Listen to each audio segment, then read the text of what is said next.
자, 이제 진행자 직권으로 쉬는 시간을 모두 마치도록 하겠습니다. 이게 학교가 아니어서 종은 안 치지만 이제 쉬는 시간이 모두 끝났고요.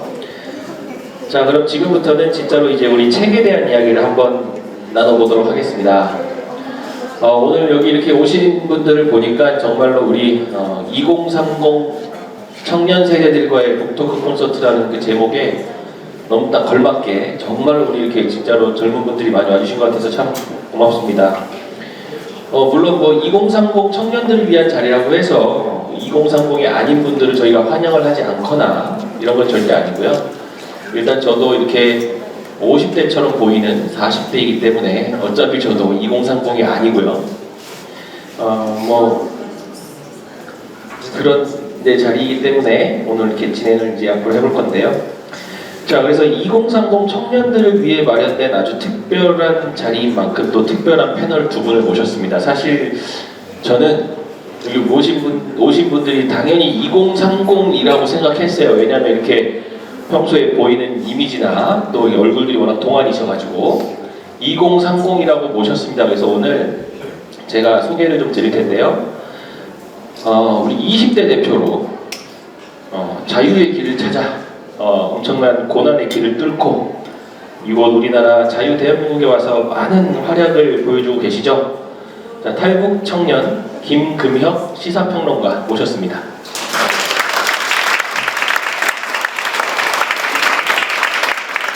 네, 그리고 이제 30 세대를 대표하여 모셨습니다.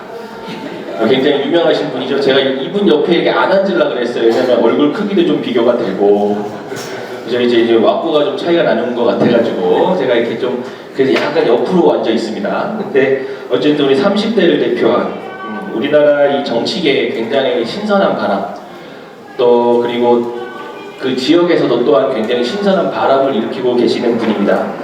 박은식 국민의힘 비대위원 모셨습니다. 네. 제가 오늘 이거 시작하기 전에 살짝 호구조사 해보니까요. 한 2년 전쯤에 만 20대, 만 30대였던 걸로 확인이 됐습니다. 자, 그리고 오늘 책을 쓰신 저자분 두 분 모셨습니다. 계속 이제 소개를 드렸지만 우리 대한민국 교원조합의 상임위원장이신 조윤희 선생님 모셨습니다. 자, 그리고 우리 책 이 집필 팀장을 맡아서 굉장히 고생하셨어요. 본업이 선생님이 아니심에도 불구하고 굉장히 고생해주신 우리 최영집 회계사님 모셨습니다. 자, 우리 이게 또 앉아있다 보니까 2030, 40, 50, 60이 다 있습니다. 뭐 이제 앉아 계신 분들이 얼굴을 봐서는 확인이 안 되시겠죠. 왜냐면 저를 50으로 생각하실 것 같고. 그래서 확인은 안 되지만 어쨌든 20부터 60까지 다 모여있는 자리인데요. 그만큼 우리 책이 전 세대를 아우를 수 있는 그런 책이다. 이렇게 생각을 하고 있습니다. 자, 먼저 그래도 이제 우리 이 책을 쓰신 집필자들의 소감을 좀 안 들어볼 수 없을 것 같아요. 짧게 제가 시간 제한을 굉장히 잘하잖아요. 1분 드릴 겁니다. 그 저자분들 저자를 대표해서 두 분께서 이 책이 나올 때까지 어떤 과정을 설명하지 마시고 소감만 한번 들어보는 시간을 갖도록 하겠습니다. 예, 방금 소개받은 최영집 회계사입니다. 저는 사실 선생님이 어릴 때는 참 하고 싶었는데 그 인생의 진로가 회계사직으로 선택을 한 이후에 호시탐탐 노려봤습니다만 그 기회는 없었습니다. 근데 이제 다행스러운 거는 제가 이 책을 내는데 참여할 수 있는 기회가 있어서 참 저 개인적으로 좀 영광이었다 생각을 하고요. 책을 출간한 이후에 그 처음에는 제가 이제 필명을 썼었습니다. 근데 이제 우리 펜앤바이크 TV에서 신간 소개 코너에 저희 책을 이제 소개해주는 그 기회가 있었는데 우리 선생님들께서 대부분 다 현직에 계시고 또 시간이 자유롭지 않다 보니까 시간이 자유로운 제가 대신 출연을 하다 보니까 의도하지 않게 제 실명이 공개가 되게 됐습니다. 그래서 많은 친구들한테 이상한 친구 취급도 받고 또 무엇보다 저희 친지분들께서 너는 도대체 생업이 뭐냐 뭐 이런 그 반응도 받고 했었습니다. 근데 그 책이라는 게 사실 준비할 때 처음 시작할 때는 별로 그렇게 어렵다는 생각을 못했었는데 마지막 출간할 때까지 사실 많은 시간과 노력이 들어갔었습니다. 그래서 많은 분들이 좀 한 분이라도 더 좀 읽어주셨으면 하는 그런 간절함을 알게 된 게 제 개인적인 소감이라고 하겠습니다. 이상입니다.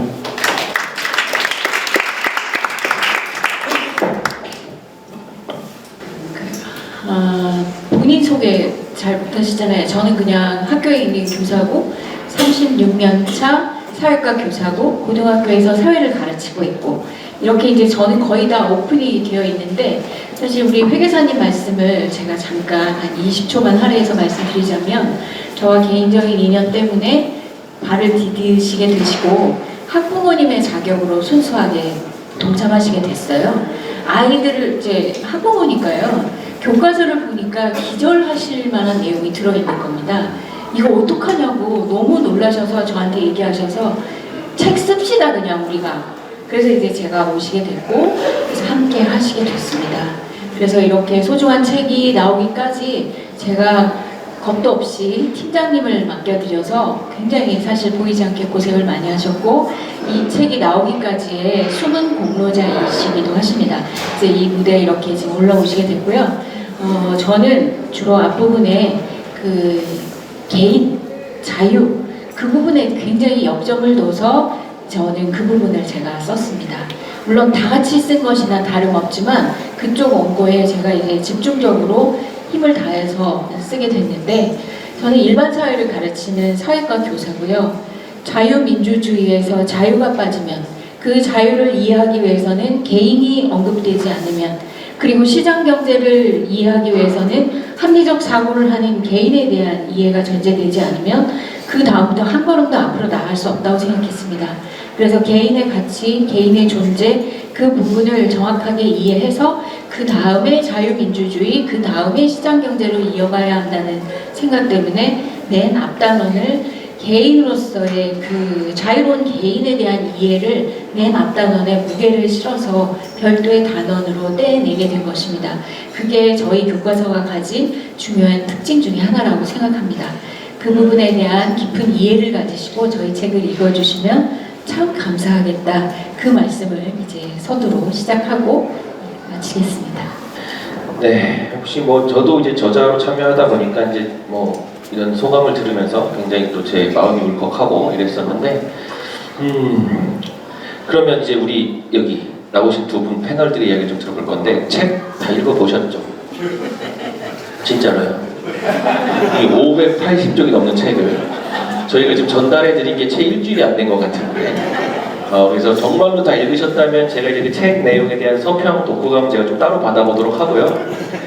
일단은 우리 책을 읽으시면서 이제 혹은 또 이걸 접하면서 과연 어떤 생각이 들었는지 그냥 간단하게 한번 말씀 한번 들어보도록 하겠습니다.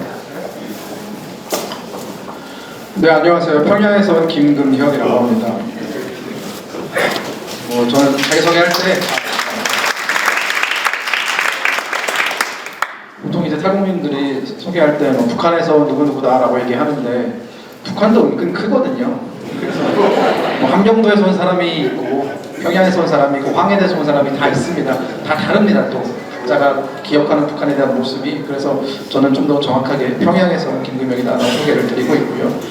저는 오늘 콘서트 얘기를 듣고 또 책에 대한 내용을 좀 찾아보면서 느꼈던 것이 드디어 뭔가 제대로 된 균형 잡힌 교과서가 나왔구나라는 생각이 들었습니다.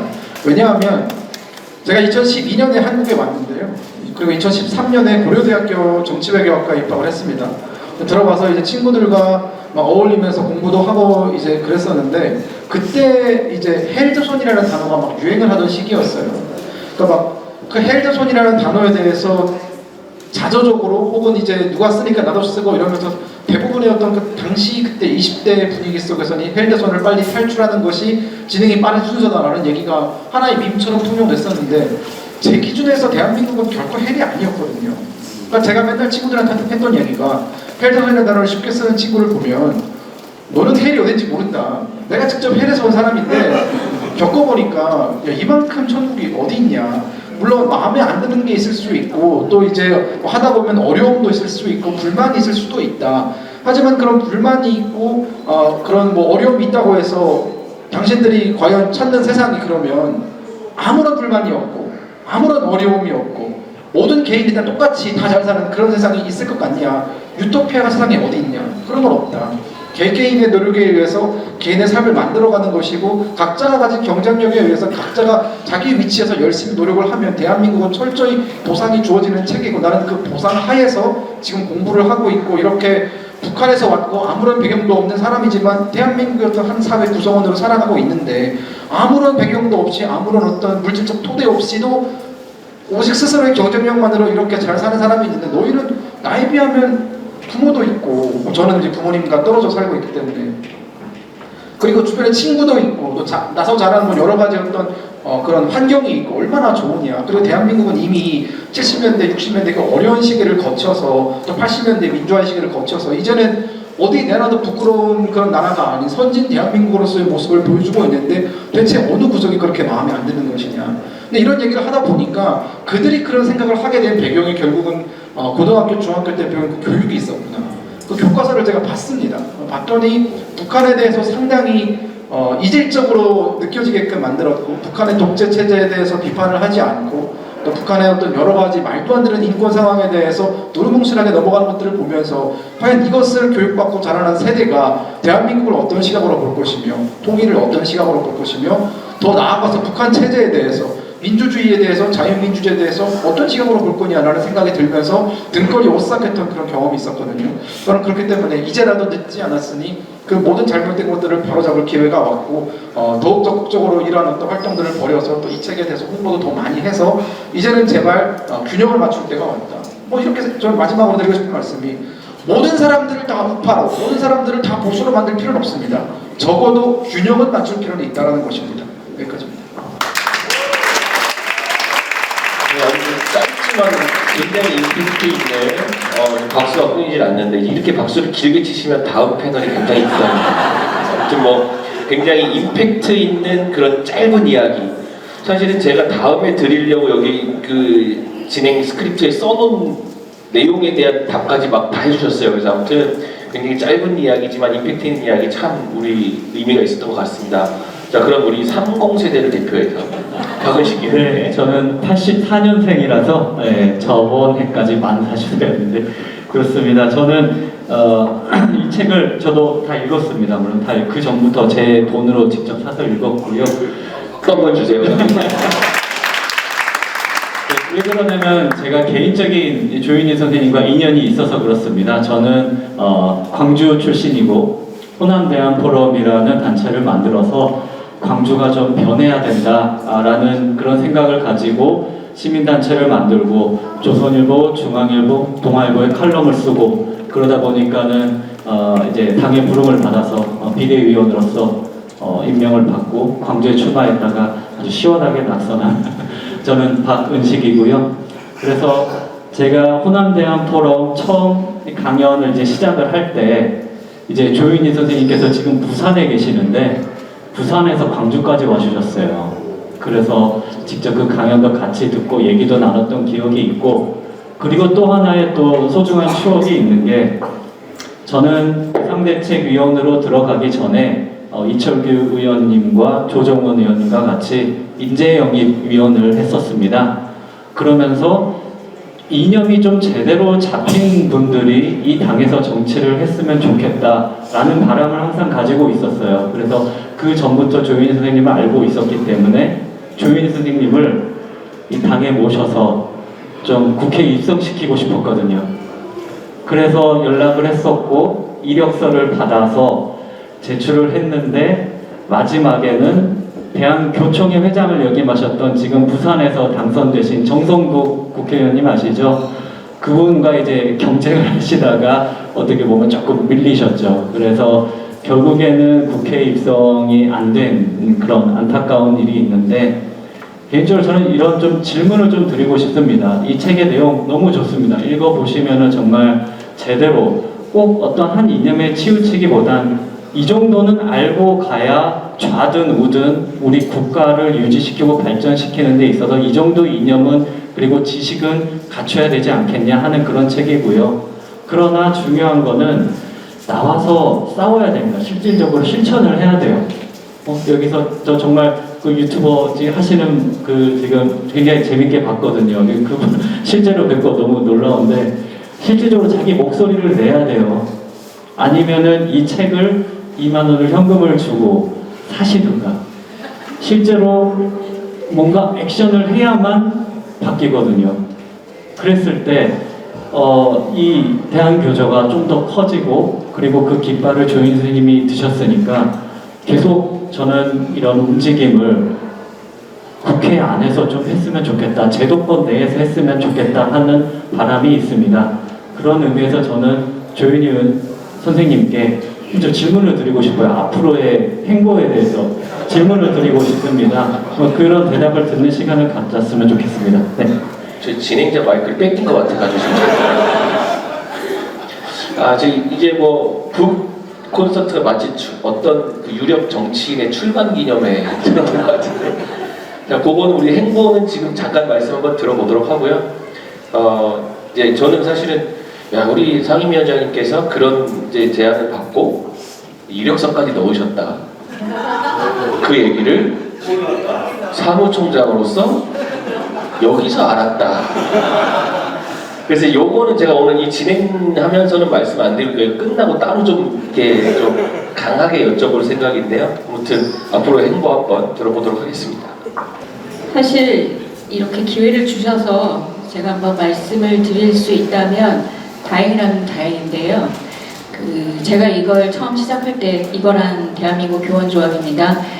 2021년 1월 1일부터 상임위원장을 맡아서 시작하게 됐는데, 그 이전에 문재인 정부에서 정말 자유우파 교육이 다 무너져서 다 쓰러졌을 때 정권이 혹시 바뀌게 된다면 다시 우파 교육을 재건하기 위해서 선생님들이 제대로 교육이 돼서 뭉쳐져 있어야 하는데, 정권이 혹시 바뀐다면 그때 만들면 늦다고 생각했습니다. 그래서 서슬이 펄한 2021년에 제가 이 대한교조를 다시 재건하고 일으키는데 깃발을 들기 시작한 거고요. 그때 시작할 때 이런 우파 교사 단체가 있다면, 우파 교사 노조가 있다면 들어가서 아주 그냥 몸이 뽀사지도록 도와야지 그러고 찾았는데 없었어요. 그래서 있기는 있었지만 정말 이름만 남아 있었어요. 그게 대한민국 교원조합이었습니다. 아마 제가 부산교육청이건 어디건 가서 대한교조라고 말씀을 드리면 이제는 조금 아시는 분이 계실지 모르지만, 초기에는 가서 말씀드리면 대한민국 교원조합? 뭐야 그게? 이렇게 말씀하시는 분이 아주 대부분이셨어요. 그래서 대한민국 교원조합이라는 단체에서 제가 상임위원장이 돼서 지난 11월 같은 경우는 한 달에 7번을 왔다 갔다 했거든요. 일주일에 2번씩 오르락 내리락 한 적도 있습니다.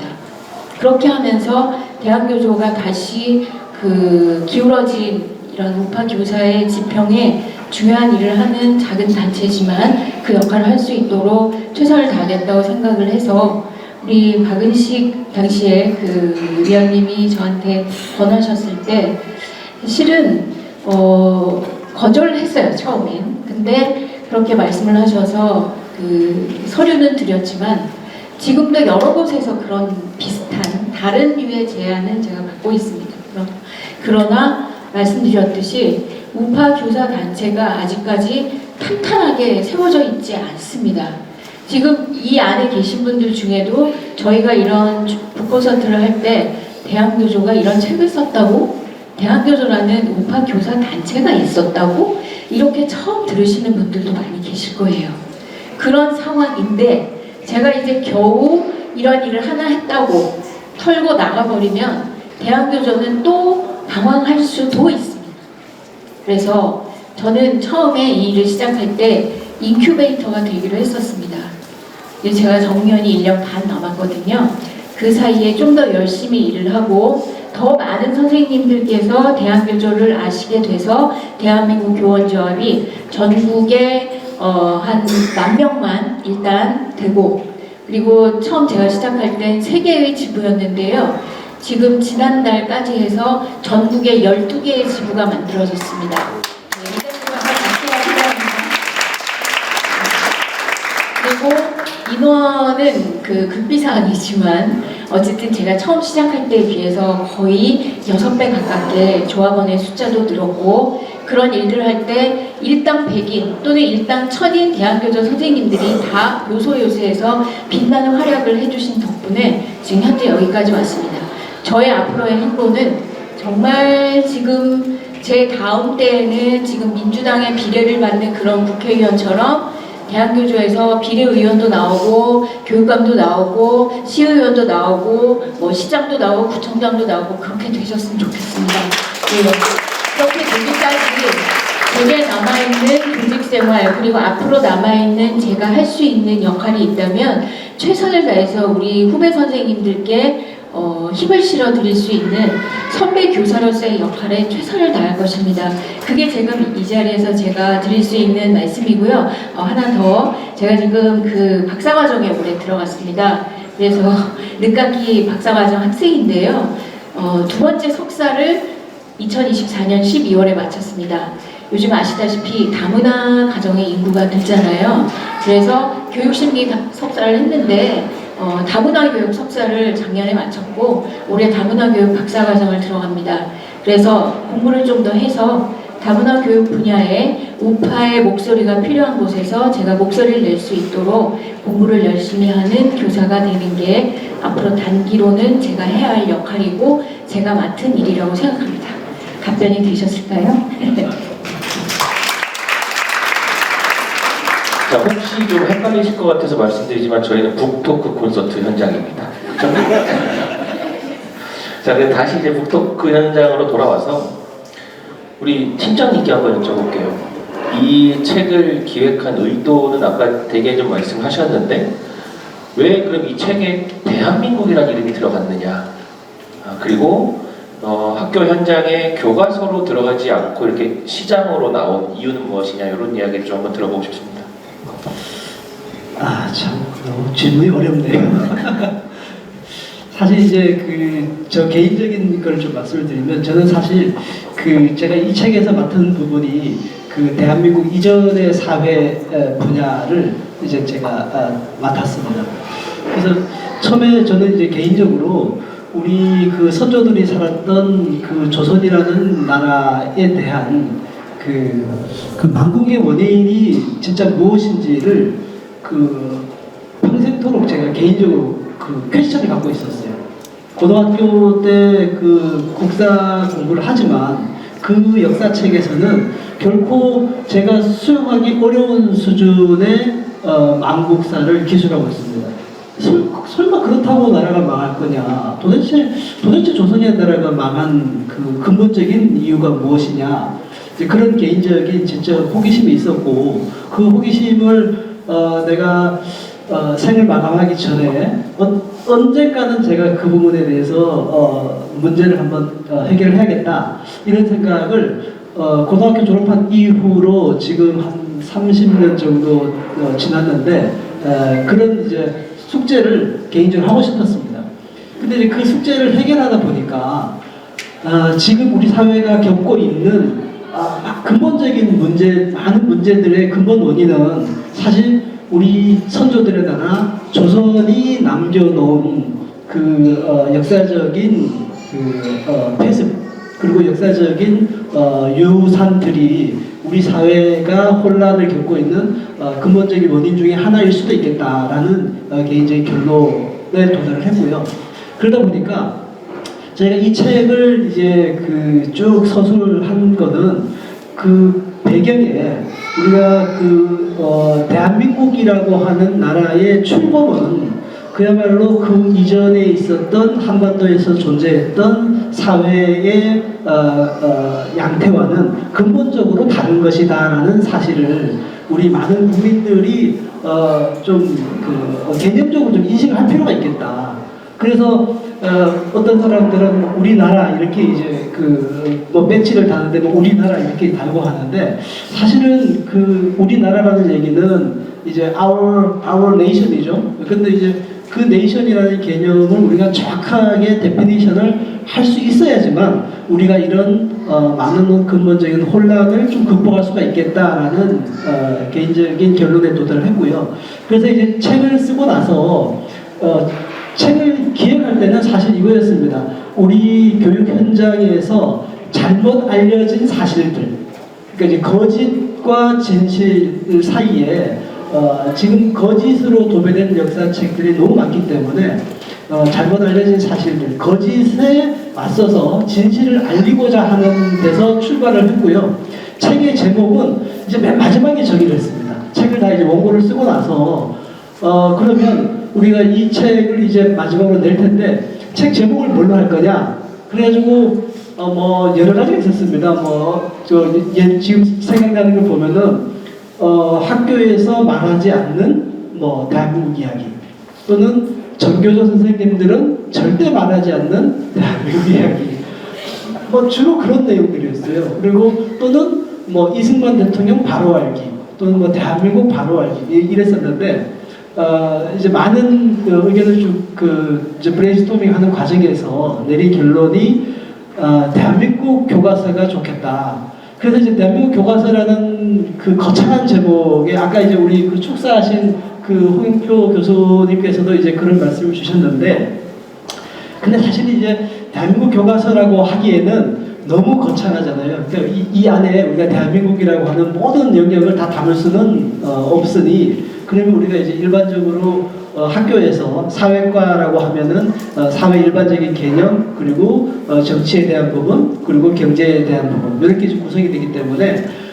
그 세 개의 사회라는 그 교과목의 개념 안에서 우리 대한민국이 1948년 8월 15일 출범을 하게 된 대한민국을 설명을 하고자 하는 책으로 가장 적합하겠다라는 결론에 도달을 했었고요. 사실은 이제 이 표지를 아주 검은색에 막 골드색으로 뭔가 이렇게 좀 중후한 무게감 있는 이미지를 저 개인적으로 원했었는데 너무 올드한 생각이다라는 의견들이 있어서 이런 책이 됐습니다. 그래서 저 여쭤보신 말씀이 그런 거였죠? 예. 네, 그렇습니다. 사실은 대한민국에 대한 이야기이기 때문에 대한민국 교과서라는 이름이 들었고요. 제가 잠깐 이 책에 대해서 한번 여기 앉아 계신 분들한테 퀴즈를 한번 내볼게요. 근데 이 쇄에는 사실 나와 있는데 이거 책 표지 보면서 뭐 이상하다 싶은 거 느낀 점이 있으세요? 혹시? 이상한 점 못 느끼셨어요? 이 태극기? 다시 보시면 알겠지만 괴가 틀렸습니다. 그죠? 대한민국 교과서 대한민국 태극기 건공감리 위치가 다릅니다. 그래서 저희가 사실 이거 되게 항의 많이 받았어요. 니네가 무슨 대한민국 교과서를 얘기하면서 대한민국 태극기도 제대로 못 그리냐. 정말 안타까웠습니다. 그래서 저희가 2쇄에는요 앞에다 썼습니다. 일부러 우리가 뒤틀어놨다.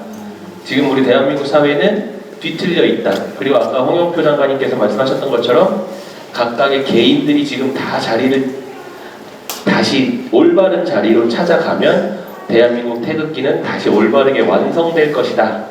이렇게 해서 저희가 만든 건데 여기서 조금 이제 연계를 시켜서 말씀드려 보겠습니다. 우리 김근명 평론가님께 그렇다면 이제 평양에서 오셨으니까 북한에도 사회교과서가 있죠. 사회 과목이 따로 있나요? 그 부분까지는 제가 정확히 모르겠는데 있어요? 없습니다. 사회라는 과목이 없습니까? 예, 없습니다. 그러면 사회에 지금 담겨있는 그 사회 같은 것들을 그러면 북한에 역사가 있을까요? 네, 그렇죠. 세계 역사와 조선 역사. 네. 거기에서 그러면 그 북한의 교과서에서는 우리 대한민국 사회를 어떻게 그리고 있나요? 일단 북한은 그 교육 체계에서 대한민국에 대한 부분을 점진적으로 빼고 있습니다. 과거 1990년대 같은 경우에는 그때까지는 북한은 자신들이 대한민국과 체제 경쟁을 할 수 있다라고 착각을 하던 시절이었기 때문에 북한의 체제에 대해서 상당히 그들 입장에서 완벽하게 써놨고 그에 비해서 대한민국 같은 경우에는 이제 썩어 병든 자본주의 사회. 제가 지금도 기억나는 것이 어떤 학생이 본인의 그 학비를 벌기 위해서 눈 하나를 팔았다. 장기 하나를 팔았다. 하지만 북한은 모든 것이 다 공짜. 그 월사금이라고 하죠. 그것이 다 이제 학비가 무료인 무료 의무 교육이다. 이런 식의 즉 없는 사실에 빗대서 북한의 어떤 여러 가지 체제를 선전하는 방식으로 대한민국을 사용을 해왔고요. 하지만 점차적으로 그런 것들이 북한 역사 교과서 사라지게 된 이유는 북한이 한국의 여러 가지 경제 성장이나 혹은 그 격차를 인정해서가 아니라 2000년대 들어서면서 북한 주민들 사이에서 북한 당국이 통제를 하지만 그럼에도 USB나 DVD를 통해서 한국 드라마나 영화가 많이 들어왔거든요.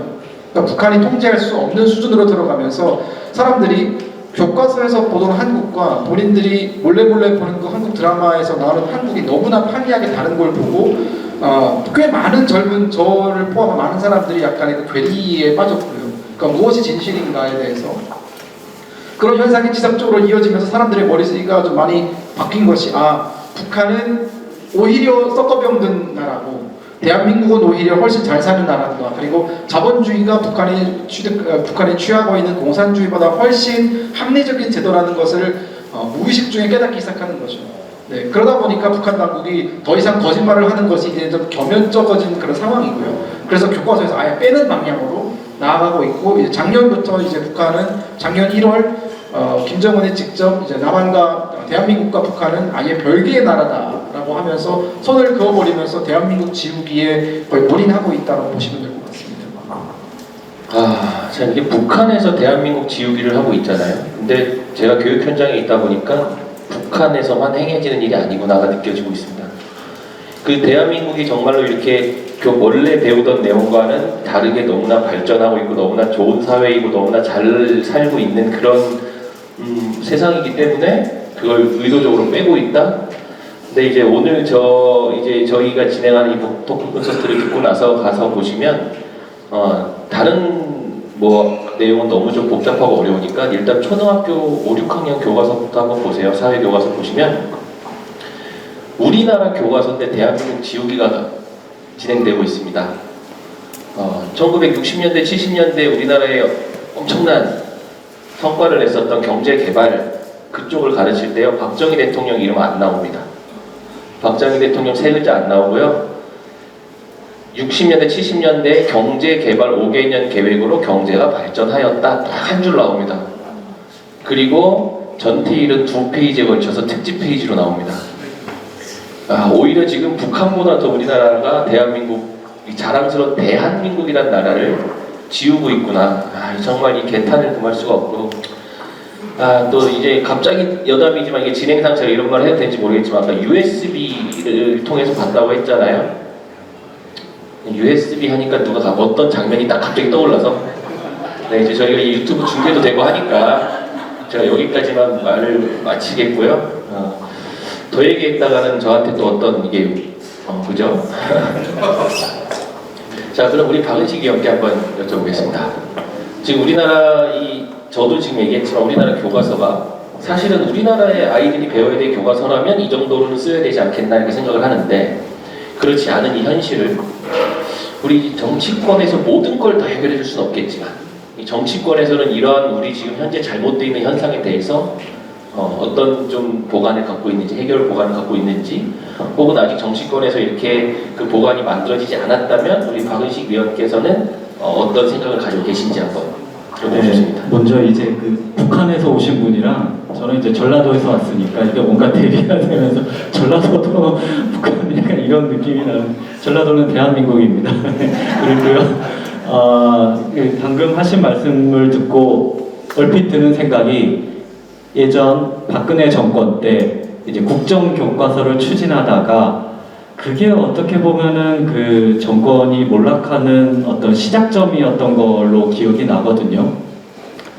굉장히 그때 당시만 해도 그때의 정권이 우리가 힘도 있고 다수 의석을 가지고 있고 이거 교과서 잘못됐어 밀어붙이면 돼 라고 생각을 하셨지만 이미 우파 진영은 진지전에서 패배한 상태였습니다.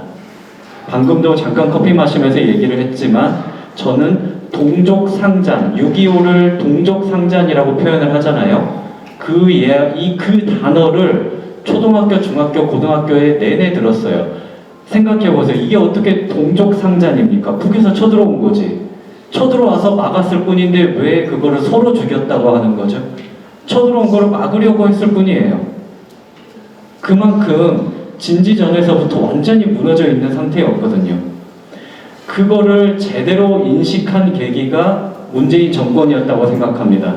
문재인 정권 때 비로소 사람들이 이제 하나둘씩 조직하기 시작하면서 결국엔 정권 교체까지 이뤄냈지만은 서로 싸우다 보니까는 또 지금 질이 멸렬하고 다시 이제 탄핵까지 당하니까는 좀 사람들이 다시 뭉치고 있는 상황인데 결국에는 힘이 있어야 되고요.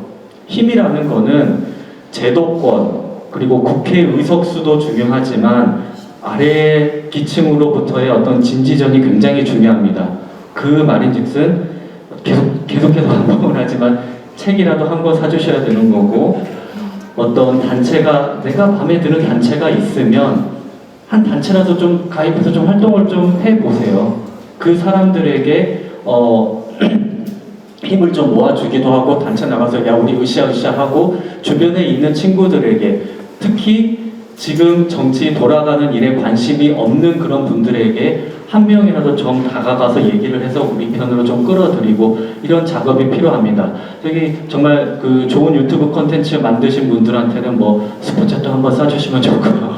이런 그런 진지전에서가 여기서부터 이겨내야 됩니다.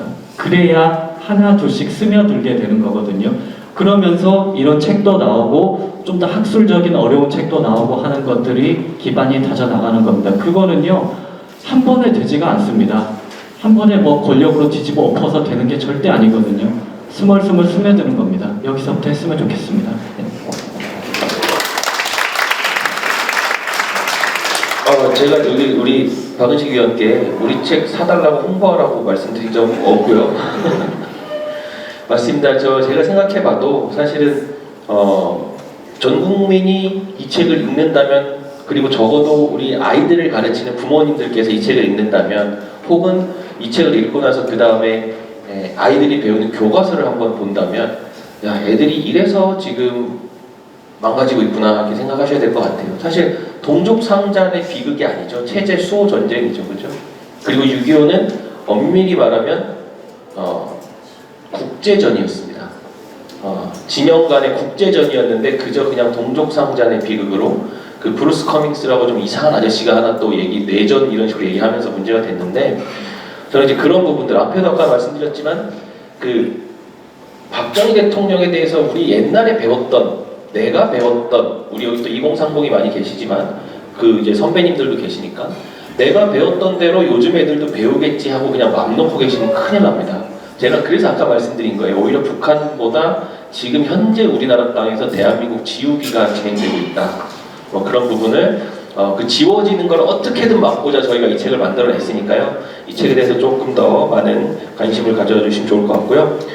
제가 이제 이 자리에 앉아서 시계를 좀 이렇게 보고 있는데 우리 한 분께만 더 우리 특히나 제가 또 정말 많은 이야기를 나누고 싶은 분이에요. 그래서 제가 다른 기회가 생기면 또 한 번 만나서 이야기 듣고 싶은데 우리 김금혁 평론가께서 보실 때 그렇다면 우리 지금 대한민국이 정말로 이렇게 말씀하신 대로 그런 자랑스러운 나라 대한민국임을 우리 국민들이 좀 그런 자긍심을 가지고 아까도 말씀하셨던 그런 헬조선 이런 마인드 안 갖게끔 하려면 과연 우리 청년 세대들이 지금부터 어떤 역할을 해야 될지 그리고 청년 세대들에게 우리 또 선배 세대에서 어떠한 도움을 주고 어떠한 응원을 해줘야 될지 그런 부분에 대해서 좀 짧게나마 한번 생각을 말씀해 주시면 좋겠습니다.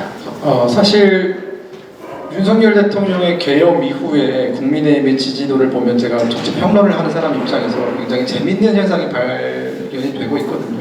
초창기에 11%로 시작을 했습니다. 12월 첫 번째 주. 계엄이 있고 나서의 지지도가 국민의힘 지지도가 11%였고 대통령의 지지율이 한 16% 정도로 이제 곤두박질 쳤다가 조금씩 다시 올라오면서 지금 현재 어제자 기준으로 이제 뭐 리서치 여론조사를 보면은 윤석열 대통령의 개인적인 지지율이 뭐 50%를 넘었다라는 조사도 있고 국민의힘 지지율은 40% 중후반을 달리면서 지금 민주당에 비해서 앞서고 있죠. 근데 그 지금의 지지도를 이끌고 있는 그 주된 어떤 사람들이 2030 세대다라는 얘기가 많이 들립니다.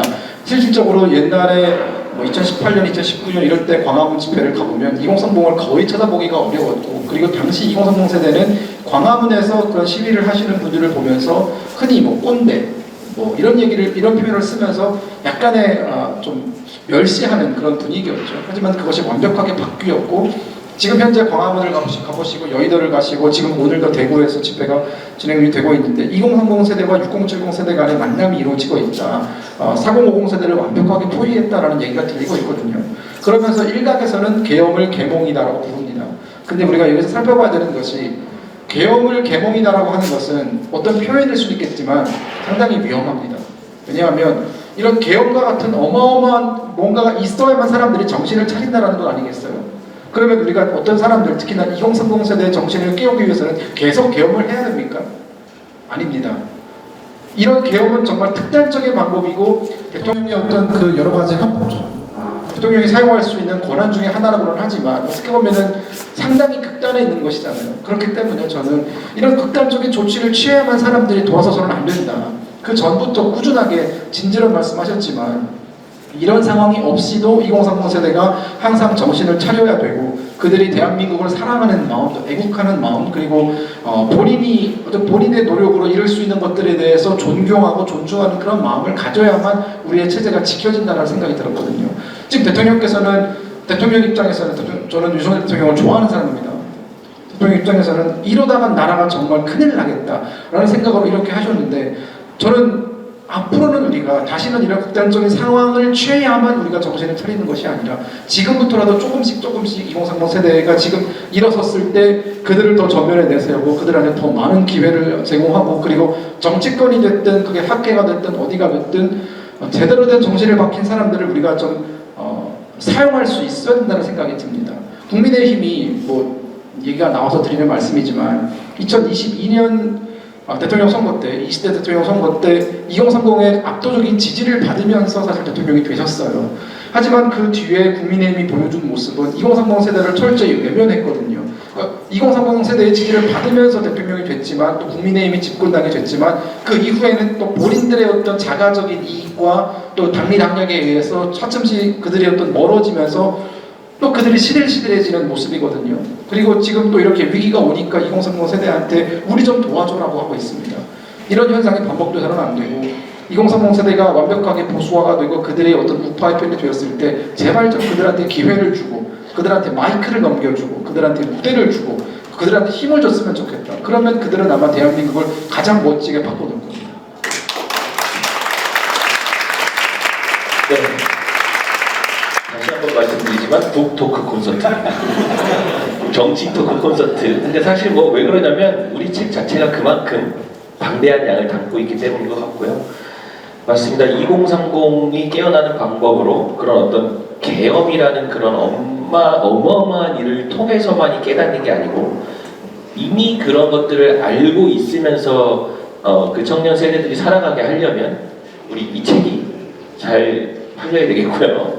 그리고 저희가 교육자로서, 저도 이제 교육자로서 교육의 힘이 정말 중요하구나. 그래서 우리 아이들이 제대로 된 내용을 배워야 성장할 수 있고, 그런 계엄령 같은 뭐 계몽령이든 계엄령이든 그런 어떤 굉장히 큰 일이 없더라도 그것을 통해서 깨어나지 않더라도 원래 그런 생각 그런 가치관을 가지고 살아갈 수 있는 세상을 만들려면 교육의 힘이 굉장히 중요하구나. 이렇게 이제 정리를 할 것 같고 하면 될 것 같고요. 자, 우리 마지막으로 저한테 굉장히 이제 다급하게 신호를 보내주셨는데요. 우리 이 대한민국 교접 상임위원장이시죠. 우리 조윤희 선생님의 그 1분 마무리 멘트가 좀 필요하신 것 같아요. 그런 얘기 한번 들어보도록 하겠습니다. 지금 계속해서 교육의 힘이 중요하다는 말씀을 하셨기 때문에 제가 이제 사례로 하나를 소개해드리고 마무리를 할까 합니다. 아까 우리 그 홍영표 원장님께서 잠깐 말씀하셨는데 24년 5월 16일 그 5.16 혁명일을 기념하는 행사로 젊은 분들하고 함께하는 행사를 준비했습니다. 그 행사를 준비할 때 물론 여기 지금 박사님도 계시고 여러분들이 계셔서 함께 그 일을 주도적으로 하실 수 있었음에도 불구하고 현직에서 학생들을 주로 가르치는 교사인 저를 소환하셨습니다. 그래서 학생들이 5.16에 대해서 그동안 교과서에서는 어떻게 배웠는지 그리고 5.16에 대해서 새롭게 다른 시각으로 볼 수 있는 교육을 투입하면 그 교육을 통해서 효과가 어떻게 나타날 수 있는지를 실험해 보자고 하셨습니다. 굉장히 재미있는 시도 같아서 제가 기꺼이 함께 하기로 했고 그래서 학생들한테 교과서도 주고 그 교과서를 읽어보라고 하고 대학생들이고 그 비슷한 언저리에 있는 학생들이었기 때문에 학교에서 5.16에 대해서 어떻게 배웠는지 그 친구들이 학교에 다닐 때의 기억도 되살리면서 5.16에 대한 담담한 소회를 밝혔습니다. 아니나 다를까 기존에 있는 교과서에서 배운 그대로 담담하게 얘기를 했고요. 그 내용을 들으면서 저는 솔직히 속으로 굉장히 걱정을 했습니다. 그래서 교과서와 좀 다른 이야기를 학생들에게 들려줬고 그리고 우리가 5.16을 어떻게 이해할 수 있을지 사실 그 당시에 한국의 그 실정과 또는 대외적인 그 국제정세에 대한 이해 없이 5.16에 대해서 단편적으로 이해하는 건 굉장히 위험할 수도 있고 또는 하나의 치우친 생각으로 편견에 사로잡힐 수도 있기 때문에 다각도의 이야기를 하고 다층적인 관점으로 5.16을 이해할 것을 학생들에게 강의를 2주에 걸쳐서 진행을 했습니다. 그리고 나서 드디어 두둥 5월 16일 프레스센터에서 학생들이 또 토론을 했는데 그 내용의 결과는 놀랍게도 before, after 아이들의 생각이 달라지는 것을 저는 학교에서 수업하느라고 그날은 평일이라서 못 왔거든요. 그래서 봤는데 달라지는 걸 제 눈으로 목도를 한 거죠. 그러니까 그동안 학생들이 오염된 교과서와 또는 편향된 교육으로 일관하는 선생님들한테 노출됐을 때 그게 어떤 상황으로 전개되는지 학생들도 알았고 저도 아는 거예요. 그리고 프레스센터에서 그걸 직접 보신 분들도 현장에서 보신 거고요. 말로만 들으셨지만 직접 그 과정을 지켜보신 거죠. 그래서 다시 한번 말씀드리지만 이게 정교조 또는 그와 비슷한 생각을 하는 교사들에 의해서 30년에 걸쳐 진행된 결실이 오늘날 대한민국의 현실입니다. 그렇다면 지금부터 우리가 바꾸기 위해서 교과서를 쓰고 선생님들을 모아서 계속해서 재교육을 시키고 대한교조 같은 단체가 계속 확산되고 당장은 힘들 수도 있습니다. 그러나 뭐 천리길도 한 걸음부터고 교육의 힘이 가장 늦지만 가장 확실하고 가장 안전하고 그리고 그 미래까지 내다볼 수 있는 방법이라고 생각한다면 저희가 하는 이 일들은 결코 무의미하지도 않고 그리고 성급하지도 않다고 생각합니다. 가장 확실하고 가장 안전하고 그리고 가장 중요한 일이라고 생각하기 때문에 지금 저희가 이런 북콘서트를 다들 쉬셔야 되고 주말 오후임에도 불구하고 하고 있는 일들에 이렇게 함께 해주시는 게 굉장히 중요한 대한민국 역사의 한 장면을 지금 쓰고 계시고 함께 하고 계신다고 생각해 주시면 얼마나 좋을까 그런 생각을 하면서 이제 제가 드리고 싶은 말씀을 교육의 힘이 중요하다 말씀을 맡기겠습니다. 하고 싶은 이야기 정말 많지만 우리에게는 사실 시간이 있잖아요. 그리고 이제 오늘 오신 분들이 또 오후에도 이 중요한 시간을 내주셨는데 그 또 이후에 또 아주 또 중요한 일들이 있으실 수도 있으니까 자 우리 패널들의 이야기는 오늘 여기서 이 정도에서 마무리하고요. 혹시 이제 객석에 계신 분들 중에 뭐 질문을 좀 해보고 싶으신 분들 있으면 뭐 짧게 시간 가지면서 질문을 들어보도록 할 건데 제가 시간 관계상 또 진행상 한 가지 부탁을 드리면 정말로 죄송하지만 저희가 많은 이야기를 듣고 싶지만 정말 질문만 해주시면 좋을 것 같습니다. 자, 혹시 질문하고 싶으신 분 있으신가요? 자, 제가 갑자기 오바마 대통령이 된 기분입니다. 질문하고 싶으신 분 있으신가요? 예, 여러 가지 잘 들었고요. 한 가지 질문 드리겠습니다. 지금 세대들이 영상을 즐겨하잖아요. 이 영상으로도 이런 부분들에 대해서 교육이 진행되고 있나요? 유튜브 같은 이런 거. 네, 참 유튜브를 말씀하셔서 저희가 지금 너무 속상한 이야기를 좀 하나 해야 되는데요. 저희 대한민국 교원조합이 구독자가 그렇게 많지도 않았고 유명하지도 않았지만 저희 공식 유튜브 채널이 있었습니다. 그런데 그 이제 탄핵 반대 집회에 그 많은 분들이 이렇게 좀 나서서 이렇게 연설도 하시고 의견을 말씀하시는 그런 영상들이 이게 세간에 많이 돌았어요. 그래서 그 중에 저는 선생님이었습니다. 혹은 뭐 저는 선생님입니다. 이렇게 밝히신 분들에게 저희 대한민국 교원조합을 소개드리고 이렇게 오셔서 저희랑 같이 해주십시오 하는 요청을 드리려고 대한민국 교원조합 유튜브 채널 공식 그 채널로 댓글을 달았어요. 근데 그게 저희가 댓글이 좀 예를 들면 반복된 내용이 달렸던지 아무튼 그래서 그런가 아니면 그 안에 뭐 정말 우리를 시기 질투하는 사람들이 있어서 그런가 저희 채널을 신고했고요. 저희 채널이 계정이 삭제돼 폭파당했습니다. 그래서 아무튼 그런 안타까운 현실이라서 지금 유튜브가 지금 폭파되어 상황인데 그 전까지는 그래요. 저희가 그걸 다시 재건해야겠지만 그 전까지는 좀 저희가 그걸 전문적으로 채널을 운영할 수 있는 사람은 없기 때문에 부족하지만 쇼츠도 만들어서 올리고 있었고 이 책 내용을 가지고 개인주의가 도대체 뭐야? 뭐 그런 내용 그리고 또 우리나라 경제 발전은 어땠어? 뭐 이런 내용들 그리고 이승만 대통령의 이런 뭐 작은 에피소드 아이들이 굉장히 이 대통령 제가 가르치는 아이들에게 제가 이승만 대통령 이야기를 해주면 선생님 이승만 대통령은 미래에서 온 사람 같아요 이렇게 얘기합니다. 그런 식으로 그런 것들을 느낄 수 있는 정말 작은 에피소드지만 굉장히 큰 업적을 담은 내용들 쇼츠를 올리고 그렇게 해오고 있었는데 그게 저희가 폭파되면서 다시 이제 재건을 해야 되는 상황이고요. 앞으로도 저희가 그런 영상 교육도 할 생각을 가지고 있고 저희 중에는 또 그런 능력을 가진 선생님들도 많이 있기 때문에 특히나 그런 아이들에게 영상이 적합한 이런 아이들 세대에게 그 영상 교육의 중요성을 알고 있고 지금도 저희가 부족하지만 노력하고 있다는 점 설명드리겠습니다. 네, 또 질문 있으신가요? 네.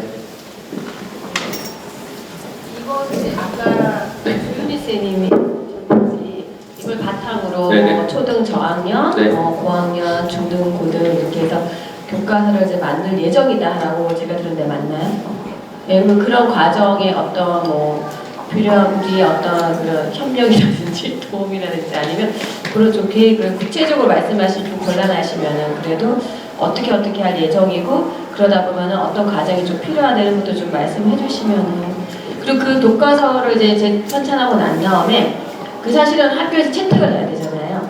그런 것들에 대한 애로사항이나 아니면 우리가 뭐 구두로 이렇게 많이 알려야 된다든지 아니면 그런 것들에 대해서 네. 예, 짧게 말씀드릴게요. 일단은 학교에서 채택이라는 말씀을 하신 이유는 저희가 교과서라는 용어를 사용했기 때문이라고 생각해요. 그런데 아시다시피 이번에 교육평가원에서 만든 한국사 교과서가 전국에 2학교밖에 교과서로 만들어져서 학교 공교육에 들어가려고 하는데 특정 단체에서 막아서 못 들어갔고 여전히 시비에 걸려있는 상태입니다. 그러니까 어마어마한 예산을 들이고 많은 집필진들이 고생을 해서 교과서를 써도 그게 진짜 학교에서 공교육에서 사용되는 교육과정상에 채택되는 교과서로서는 굉장히 넘어야 할 산이 많습니다. 그러면 그 엄청나게 많은 예산과 집필진의 수고에도 불구하고 2학교면 요즘 같은 학교에 소인 클래스가 많은 학교에서는 기껏해야 1000명도 그 책의 혜택을 못 본다는 거죠. 저희 지금 일수에 2000부 다 팔렸어요. 그러면 적어도 몇천 명한테는 저희 책이 읽히고 있다는 얘기니까 저희는 그렇게 해서 소모전을 벌이면서 결국 몇백 명도 못 읽히는 책을 만들어서 학교에 들어가니 많이 시비를 거는 것보다는 시장에서 승부하자고 생각해서 이 책을 서점에 내놓게 됐고요. 아까 말씀하셨듯이 앞으로 계속해서 그 변주가 되려면 많은 분이 필요해요. 그러면 첫째, 대학교주에 오십시오. 준회원 되셔도 돼요. 그래서 우리 회계사님도 준회원이지만 대학교주 회원이라서 필자가 되셨어요. 그래서 들어오시면서 저 책 쓰는데 관심 있어요. 저 책 같이 씁시다. 이렇게 말씀해 주시면 당장 저희가 초빙할 겁니다. 그래서 책을 함께 쓰시고 이 기울어져가는 대한민국의 아이들 교육의 판에 저희가 계속해서 새로운 그 컨텐츠를 생산해서 뿌려야 된다고 생각합니다. 오시면 대환영입니다. 그리고 회원 가입은 대한민국 교원정 홈페이지만 쓰시면 거기에 QR코드도 떠있고 뭐 링크도 있고 얼마든지 저희가 함께 하셔서 책 쓰는 작업에 동참하실 수 있습니다. 네. 네, 일단 뭐 저기 좀 추가 설명을 드리면 지금 현재 교육과정 갖고는 이런 책 못 써요. 아예 심의 통과를 못 합니다. 제가 2015 개정교육과정 때 지금 2022인데 2015 개정교육과정 때 제가 5, 6학년 역사 교과서, 사회교과서를 썼는데 제가 맡은 파트에서 할 수 있는 거라고는 김원봉을 독립운동가에서 지우는 것밖에 못했어요. 그거 말고 왜 이렇게 합니까? 우리 이승만 대통령의 외교 독립론 왜 못 집어넣습니까? 싸우니까 출판사에서 얘기하는 거예요. 선생님 그렇게 쓰면 우리 책 망해요. 죄송해요. 그러더니 저를 2022 개정교육과정은 안 부르더라고요. 이제 시끄러운 놈인 거예요, 저는.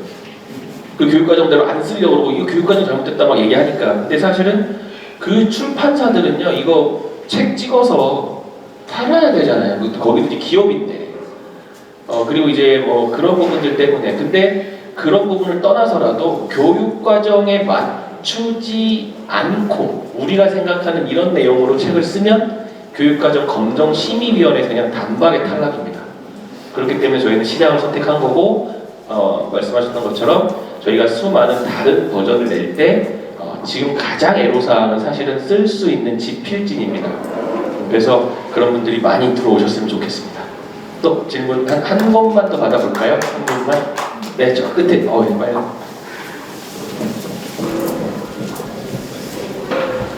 안녕하세요. 저는 서울대학교를 다니고 있는 학생인데요. 그러면은 예비 선생님이시군요. 네, 항상 하는 이야기가 사실 그런 사회 정치적인 이런 부분이 좀 많이 연관이 되어 있는데 반면에 이제 저 같은 경우에는 사회 교과가 아니고 이제 정보 교과다 보니까 만약에 제가 이제 학교에 넘어가서 뭐 사회가 아닌 뭐 정보 교과를 가르치겠지만 어떻게 하면 좀 아이들을 좀 올바르게 조금 편향됨 없이 좀 가르칠 수 있는지 뭐 다른 뭐 수학이나 뭐 물리나 이런 선생님도 계실 건데 그런 분들이 어떻게 하면 조금 더 이런 사회 이런 부분에 대해서 좀 올바르게 가르칠 수 있을지 그런 방법이 있는지 궁금합니다. 네, 일단은 이제 교육자로서 준비를 하고 계시는 사범대생이기 때문에 영교육과정이라는 말을 아실 거예요. 사실은 학생들은 선생님들이 평소에 하는 이야기, 선생님들이 평소에 하는 그런 생각들, 그런 것들의 영향을 굉장히 많이 받습니다. 그래서 선생님이 이제 학교 현장에 나가시면 선생님으로서 꼭 정보 교과 내용이 아니어도 아이들에게 평상시 던지는 말씀, 뭐 예를 들면 야, 개인의 그런 어떤 정당한 노력에 대한 보상 이런 게 좋지 않냐? 그래서 선생님은 여러분을 평가할 때도 정말 이런 개인의 정당한 노력에 대한 그 평가 결과에 대한 보상 나는 그걸 중요시할 거야. 뭐 이렇게 아이들에게 말씀해 주셔도 되고 그리고 또 정보 교과다 보니까 그걸 이용해서 예를 들면 AI, 뭐 챗GPT 이런 걸 이용하든지 아니면 뭐 정보 검색 이런 걸 할 때도 선생님이 주제를 이승만 대통령의 업적을 한번 찾아보자. 너무 업적을 찾자 그러면 또 공격받을 수도 있잖아요. 공격받아야 된다는 게 받을 수도 있다는 거 너무 속상하지만 그럼 우리 역대 대통령의 객관적인 공과 과를 한번 찾아보자라는 식으로 그런 식으로 수업을 구성하셔도 좋을 것 같고 저는 선생님이 꼭 교과목을 떠나서 평소에 아이들과 어떤 래포 형성을 하면서 아이들과 나누는 대화 속에서 그런 아이들에게 건전한 가치관을, 건전한 이념을 이렇게 심어줄 수 있는 그런 선생님으로 이런 아이들과 이야기를 나누신다면 충분히 가능할 거라고 봅니다. 네. 예, 저는 저희 선생님이 아닌 일반인 학부모로서 지금 질문 주신 거를 저희가 이제 정확하게 좀 이해할 필요가 있는 게 지금 우리가 지금 알고 있는 지식 체계 그리고 모든 분야에서 사용되고 있는 전문 용어 이런 것들은 사실 일본을 통해서 1910년 이후에 식민지 기간에 우리 사회에 우리나라에 지금 우리가 알고 있는 지식 체계는 대부분이 그 과정, 그 시기를 거쳐서 우리 사회에 소개가 됐고 그리고 사실 그거를 다 부정을 하게 되면 우리가 알고 있는 지식 체계의 상당 부분을 버려야 할 것입니다. 그만큼 우리 선조들이 살았던 조선이라는 나라는 그 특징을 하나로 표현하자면 저는 폐쇄성이라고 말씀드리고 싶어요.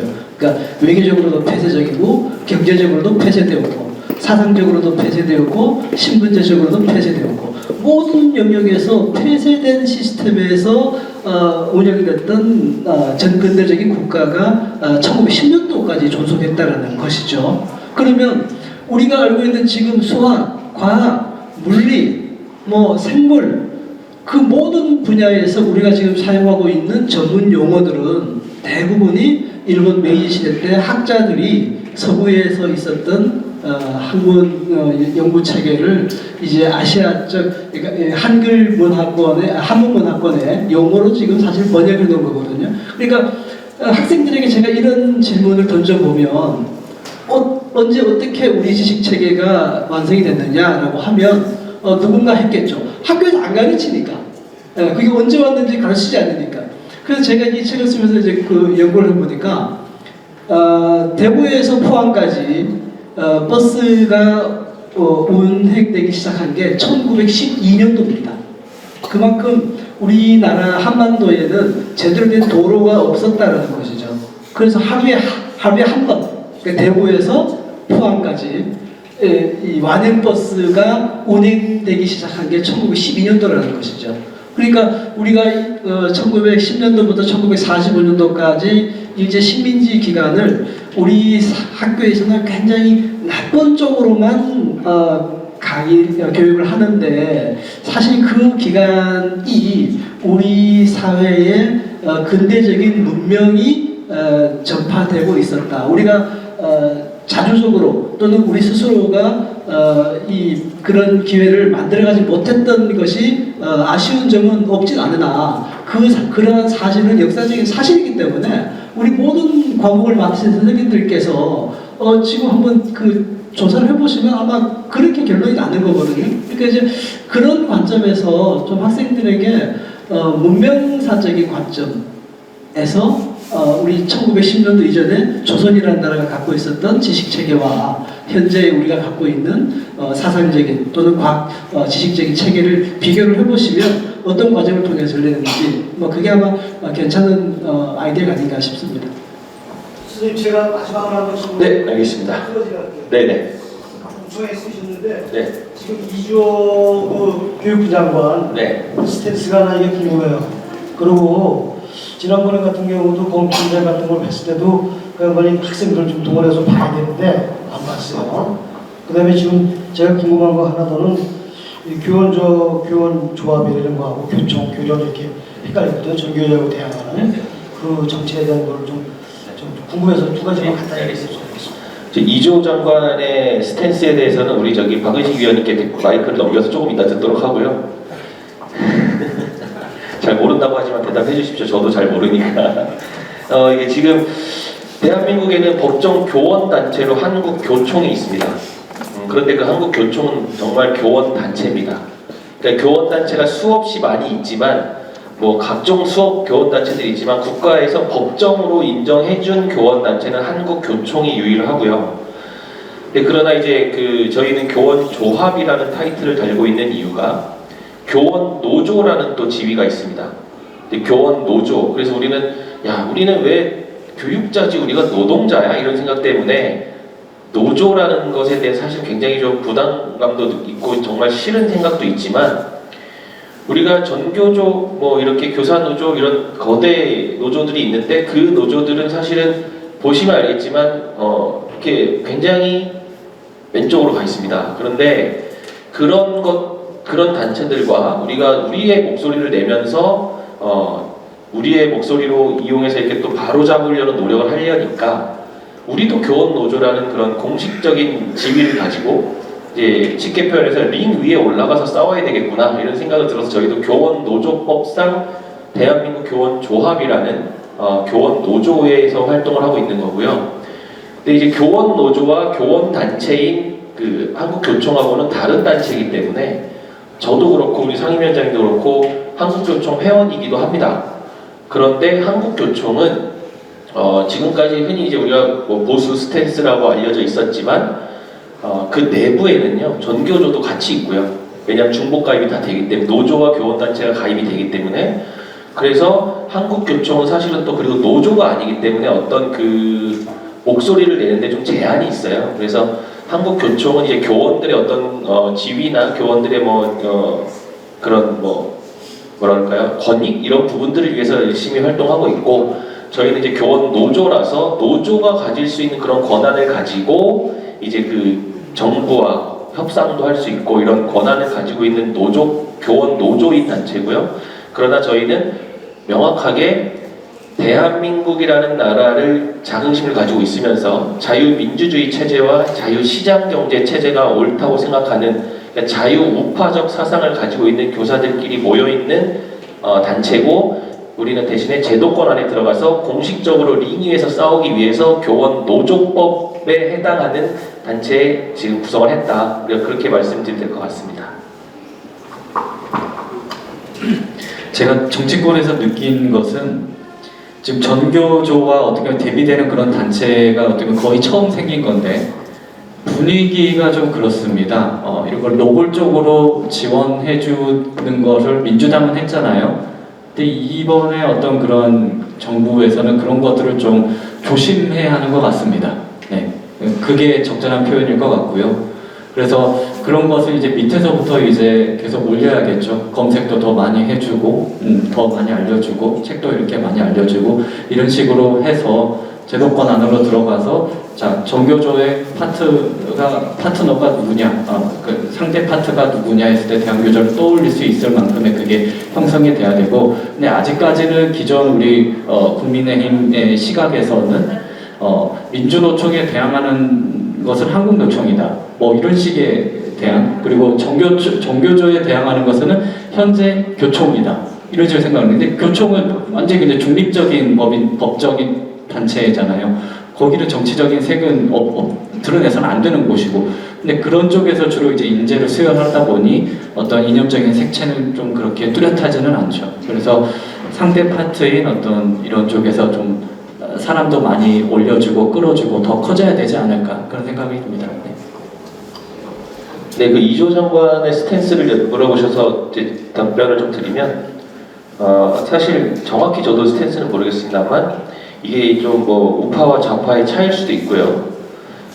그냥 수단과 방법을 가리지 않는 쪽과 그래도 우리가 어떤 원칙과 절차는 지켜야지라고 생각하는 쪽의 차이인 것 같은데, 전 정부의 이제 장관은 그 교사가 꿈이었다고 했는데 교육부 장관을 맡았던 사람이 있어요. 근데 그 장관은 그 당시에 이제 전교조가 이렇게 약간 줄어들고 있는, 자연적으로 좀 줄어들고 있는 상황에서 한쪽을 더 키워줘야겠다 생각을 해서 전교조에서 위원장 선거 나왔다가 떨어진 사람이 나와서 만든 교사노조연맹이라는 단체를, 그 수백 명밖에 안 되는 단체를 교육부 단역을 맺어줬습니다. 윤회 장관이 그냥 단독으로 맺어줬는데, 그러면서 거기가 우리는 전교조의 그런 정치적 색깔을 띠지 않는 합리적 단체야, 이런 이미지로 포장을 하면서 거기에 대거 들어가면서 지금은 오히려 그 노조의 위원장이 서울교육감 출마를 선언했을 정도로 굉장히 큰 단체가 됐고, 그리고 저희는 사실은 이제 교원 노조지만 민노총, 한노총 어디에도 가입되지 않는, 저희는 단독이고요. 왜냐하면 민노총과 한노총에 소속돼 있다 보면 우리 교사로서의 이야기보다 그런 어떤 노동자의 이야기가 더 강하게 들어갈 수밖에 없는 현실이 될 수밖에 없는 걸 걱정해서 저희는 상위 노조 없이 저희끼리 활동을 하고 있습니다. 네. 자, 이제 이렇게 해서 오늘 이제 북콘서트를 마치려고 하는데요. 사실은 저희가 이걸 기획 단계에서 유 땡땡 온더 땡땡이라는 그런 프로처럼 진행을 해보자라는 생각을 가지고 했어요. 그렇다고 제가 유재석 같은 사람이 되고 싶다는 건 아니고요. 근데 이제 그렇게 진행을 하려고 했는데, 제가 오늘 진행을 하면서 느낀 게, 왜 1시간 방송을 위해서 4시간, 5시간을 찍는구나를 좀 느꼈습니다. 사실 저희는 지금 생방송을 했잖아요.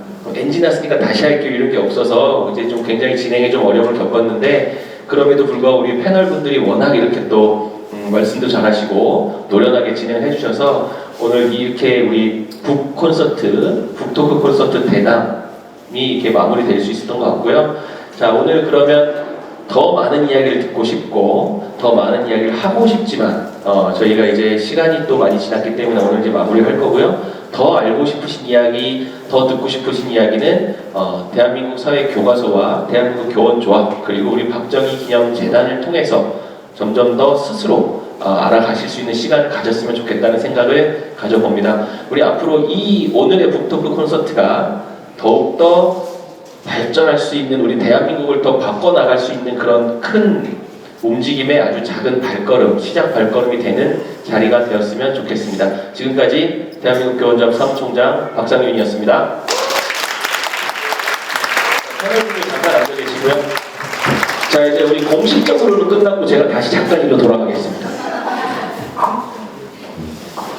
저희가 이렇게 오셨는데 또 그냥 이렇게 보내드리면 너무 아쉽잖아요. 자, 그럼 대한교주 진행팀 저희 이제 간단하게 이벤트 하나 진행하고 마무리하겠습니다.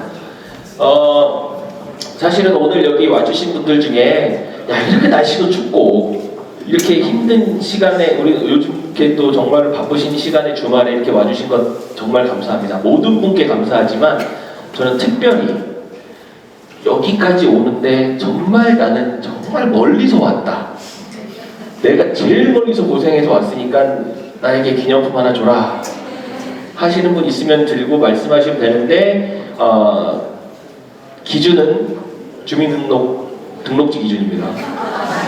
자, 그리고 이제 내가 제일 멀리서 왔다 생각하시기 전에 선생님, 제가 먼저 한번 드리고 싶은 분이 있어요. 빨리 나오세요. 컵, 우리 기념품.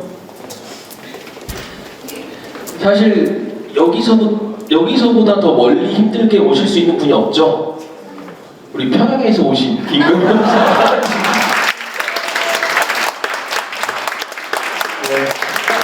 자, 내가 평양보다 더 멀어 힘들어 이러지 않으셔도 돼요. 나 저 어디서 왔어요 정도만 말씀하시면 됩니다.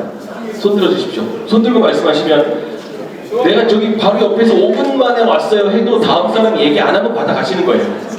용기 있는 자가 기념품을 얻을 수 있습니다. 네, 어디서 오셨어요? 인천? 어디요? 북경에서. 북경? 베이징? 베이징에서 지금 비행기 타고 오신 거예요? 비행기 티켓 잠깐 이렇게 보여주세요. 며칠 전에 베이징에서 오신 분 선물 드리겠습니다. 일단 받아가세요. 저희 지금 또 멀리서 오신 분, 또 베이징보다 오신 분 없죠? LA, 워싱턴. 그럼 여기서 마무리하고요. 두 번째는 그냥 제가 제 한 몸 희생해서 선물 드리도록 하겠습니다. 사무총장의 몸무게를 맞춰라. 자, 우리 소수점 한 자릿수까지만 맞추겠습니다. 제가 그리고 어떤 공정성을 위해서 오늘 아침에 재고 나왔어요. 아침 재고 나왔습니다. 소수점 한 자리까지. 네, 선생님. 89.4. 그 정도는 아닌데. 다운. 82.3. 틀렸지만 그 정도 몸무게면 기분 좋아요. 선물 하나 드리세요. 82.3 업이에요. 업. 80 땡 업. 85.9 업. 87.1. 네? 87.1. 빙고 정답. 자, 제가 이거 사실은 지난 9월에도 한번 했던 건데 그때는 89.7이었어요. 그래도 조금 빠졌습니다. 자, 그 다음에 이제 마지막 하나 정도만 해보고 싶은데요. 많은 분들이 또 역시 고맙지만 정말로 내가 우리 후배들, 청년 세대들 응원하기 위해서 왔다. 그래서 우리가 사실 또 감사해야 될 분이죠. 우리 이 세상을, 우리 대한민국 사회를 만들어주신 분인데요. 우리 여기 계신 분들 중에 우리가 가장 감사해야 할 최고 연장자 선배님께 선물 한번 드리겠습니다. 자, 나 지금 몇 년생이다 까지만 말씀하세요. 호접 기준으로 할게요. 46년생. 와, 46년생이면 올해 나이가 65 정도 되신 건가요? 46년생보다 내가 더 선배다. 손 들어주십시오. 46년생? 여기 네, 46년생 선배님께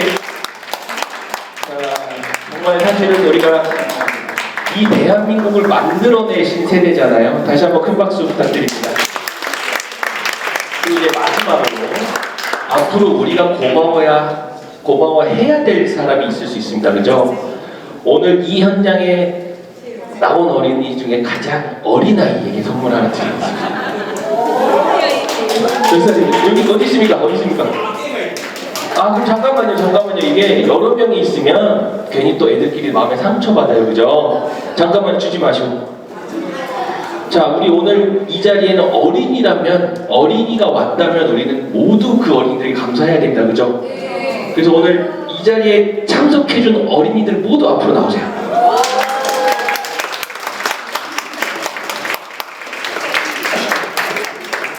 자, 20세 미만이면 어린이입니다, 참고로. 나오세요. 아, 20세 미만이면 어린이에요, 어린이. 자, 잘 쓰시고요. 자, 여기. 자, 그러면 잠깐만 아저씨가 인터뷰 좀 한번 할게요. 한 살이요. 아, 11살. 그럼 지금 이제 4학년 되겠네요. 학교 네. 그러면 오늘 얘기 들은 것 중에 어떤 게 가장 기억에 남아요? 아저씨 잘생겼어요? 안 잘생겼어요? 잘생겼어요. 선물 하나 더 주고 싶어요. 자, 오늘 저를 잘생겼다고 대답하는 거 보니까 오늘 이 자리가 굉장히 아이가 마음에 들었던 것 같아요. 그렇죠? 네, 박수 한번 쳐주세요. 자, 그리고 이제 어우, 키도 적어도 자, 저 19살입니다. 19살 고3, 그죠? 한참 공부해야 될 시기에 이런 좋은 자리에 시간 내서 와줬잖아요. 우리 오늘 이렇게 우리 북콘서트를 들었던 우리 고3 학생의 소감 짧게 30초만 들어보도록 하겠습니다. 저는 이제 올해 고등학교 3학년을 올라온 학생인데요. 저는 지금 현재 고등학교를 다니고 있다 보니까 정말 이 선생님들께서 하신 말씀이 더 정말 와닿았고, 정말 제가 배우면서도 정치적으로 진짜 이렇게 배우면 편향될 수 없겠다 하는 내용들만 배우고 있는 것 같은데, 정말 이 책처럼 올바른 교과서가 하루빨리 나와서 모두 편향되지 않게 올바르게 대한민국을 배울 수 있는 날이 왔으면 좋겠습니다. 학교에 가면 아이들한테 친구들한테 소개할 거예요? 홍보할 거죠? 네. 감사합니다. 네. 잠깐만요. 저기 아이들이 왔어요. 지금 또 나오라 그러면 긴장할 것 같으니까. 제가 아는 아이들이라서 주는 건 아니고요.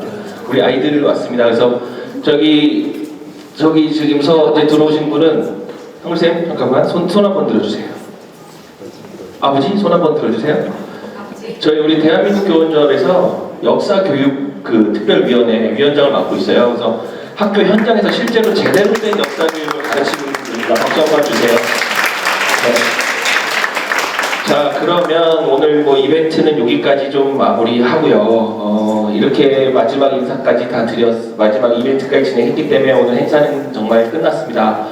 자, 오늘 이렇게 긴 시간 날씨 추운데 와주셔서 우리의 좋은 이야기, 우리의 또 소중한 이야기 들어주셔서 정말 감사하고요. 오늘 공식적으로는 행사 여기서 모두 마치겠습니다. 지금까지 대한민국 교원조합 사무총장 박상윤이었습니다.